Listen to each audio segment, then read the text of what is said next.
kind of expect to a certain extent that you're going to hit some sort of negotiation. And we've already seen individuals like the key moderate Democrat Senator Joe Manchin say, hey, Biden's proposed raising the corporate tax rate to 28%. I think that's too high. I think we need to raise it to 25%. And so there does seem to be some room for negotiations. I mean, you saw yesterday, Republican West Virginia Senator Shelley Moore Capito, West Virginia doing big things right now. But Senator Capito actually spoke with President Biden about the infrastructure part of the plan, that $2.25 trillion. And she said that she felt that discussions went really well and that there might be more room for Republicans to work with Biden on this particular proposal. Yeah, a little bit of news around that in the last 24 hours, Emily. The Big Four leadership in the Senate and the House meeting the president in the White House at some point over the next week. Any kind of timeline for that, Emily, when you expect that to happen and what you expect to come from it? So that'll happen soon after Congress's returns in mid-May. May 12th is when the Big Four are scheduled to meet. That is the Democratic and Republican leaders of both the House and the Senate. And it's notable because it's actually going to be the first meeting between President Biden and Republican House Leader Kevin McCarthy since President Biden became the president. And I think that sort of speaks to the relationship that Biden has between Republicans. I mean, it's interesting. He's met with a number of rank and file Republicans, but he has yet to meet with the leader of House Republicans. And I think maybe that this meeting signals a shift in really wanting to make sure this next package is a bipartisan one. Emily, good to catch up. Down in DC, Bloomberg's Emily Wilkins. Lisa, I keep asking the timeline question because so many people in this market are also grappling with that. If the Big Four aren't meeting with the president for another, say, 2-3 weeks, who knows? How much longer will it take to get this bill done compared to the previous one? And the answer to that is pretty simple at this point. A whole lot longer. Yeah, although people are saying the Democrats are going to go it alone. Again, though, I do wonder how much of a consensus they have, especially as you've got those left-leaning states that are getting hit harder. Chuck Schumer, the likes of him, as well as New Jersey and Massachusetts compatriots, probably pushing back on the salt cap deduction, as well as a number of other issues. I don't know. Honestly, the markets are basically shrugging this off. They're not pricing this in. Here's a line that you might be interested in. This comes from Bank of America. It's just around the labour market improvement we've seen.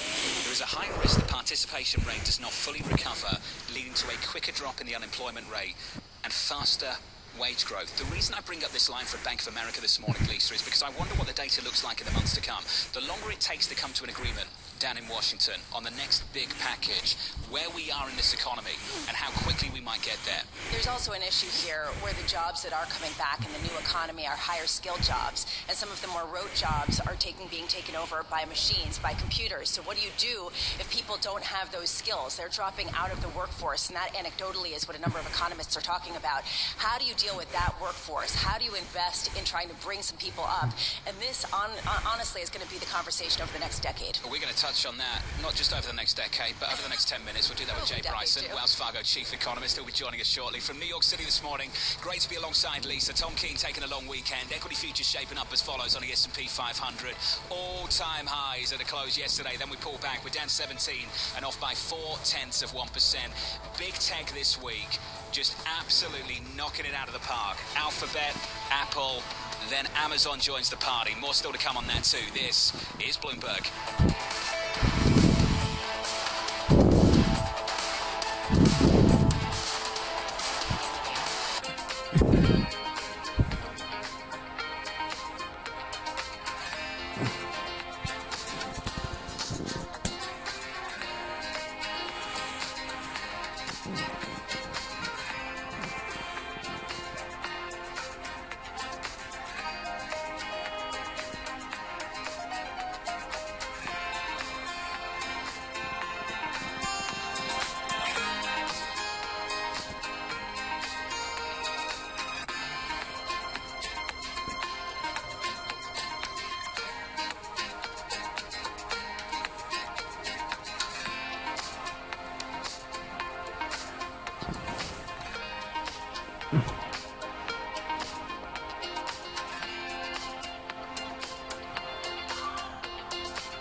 From New York City, this is Bloomberg Surveillance. I think the news of the last 24 hours is no stock split over at Amazon. And I wish Tom was here so we could discuss it. Rub it in. No, actually, I was going to really eat this if they did it. I was going to really eat humble pie if they did it, and they didn't, so I'm not. Equity futures on the S&P 500 come in just a little bit. Weekly gain, we trimmed that by about 0.4% on the S&P. The Nasdaq, the numbers out of big tech this week have just been phenomenal. 40% plus revenue growth over at Amazon in the first quarter. As Lisa pointed out, it is another $100 billion plus quarter for Amazon. It's just amazing to see these numbers. So the big question that we're trying to ask, just looking at the price action this morning, does it validate current valuations or justify further gains? And most people responding that it justifies current valuations. That's been the response so far. And I think we need to add to that in the weeks and months to come, because some people are still bullish and looking for more of the same and think that people will capitulate on that view. But as we talked to Jeff Mortimer of Bank of America a little bit earlier this morning, in fact, BNY Mellon, as he pointed out, at the moment you can take the data, but sometimes it's how the market responds to the data where the priceless information is. And I think there's a lesson in that this week. Switch up the board and get to this story right here. Job openings in America. Just look at the recovery here. And I think you can take any data point in America right now, whether it's GDP, almost fully recovering. Just looking at some reads of the American economy right now, that's what's happened, a V-shaped recovery. And job openings in America are pretty much back to where we started before the pandemic. Bank of America are asking an important question too. Can unemployment drop quicker than expected, and therefore can wages pick up quicker than expected? Think about that. What does it mean for inflation? What does it mean for the labour market? What does it mean for the bond market? So let's finish there. Switch up the board quickly. 2s, 10s, 30s. This is how we're shaping up. It's a weekly loss for Treasuries again. Lisa, I know you talked about the outflows a little bit earlier this morning on Twitter, I think it was. We'll touch on that in just a moment. Yields through the week up 8 or 9 basis points on 10s. Right now up about a basis point, 164.19 on a 10-year. On a 30-year, 230.29. Just a pickup in yields, Lisa. It resumes this week. Yeah, we're going to be getting that inflation data in about an hour, 2 hours rather. Really interesting to see what the bond market reaction will be to that. Meanwhile, John, as you're talking about big tech and some of these earnings and the disappointing response, at least according to some stock traders, you do have to wonder how much is a regulatory risk component. Apple today getting an EU complaint over app payment issues. Aoife White's been following all of that, Bloomberg legal reporter. What is this, Aoife? What is this complaint, and what are the potential consequences for Apple? Well, the complaint is one we've heard before. Spotify is saying that it's not happy about how Apple imposes payment rules on how you get a subscription on the App Store. I mean, Apple used to take up to 30% of a fee. That's quite sizable for some app companies, and they see that money going into Apple's pocket, and they'd like to see it go into theirs. What's interesting about today is it's the first time we've seen a major regulator come out and say that it's got a problem here. This is preliminary, so there's an antitrust complaint here. We don't have a final decision yet, but it's certainly a big warning out there for Apple about what might come. How much has the European Union really led the charge when it comes to big tech regulation, even in the United States? They've definitely been out there first, particularly on antitrust. I mean, there was something like $9 billion in fines for Google. You could criticize them for maybe not really extracting change from those companies, which, as you know, are still making lots of money and are still very powerful.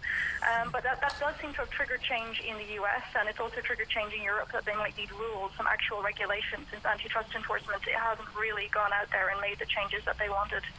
Aoife White, it's a story that's not going away anytime soon, and we'll have to continue this conversation another time on Apple. We're expecting a news conference with the European Commission a little bit later this morning. That'll take place in about 27 minutes' time.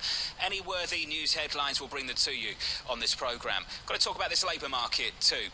A red-hot labour market, white-hot labour market, maybe in the minds of some people. Looking at the recovery in America right now, I'm pleased to say that Jay Bryson joins us, the Wells Fargo chief economist. Jay, I want to start with a line that Lisa and I were discussing moments ago, and it was from Bank of America, and it was the risk that the participation rate remains where it is, doesn't really improve too much, and that unemployment can drop quicker than expected, and wages can grow quicker than expected. Jay, what's your take on that debate at the moment? So I would think there is a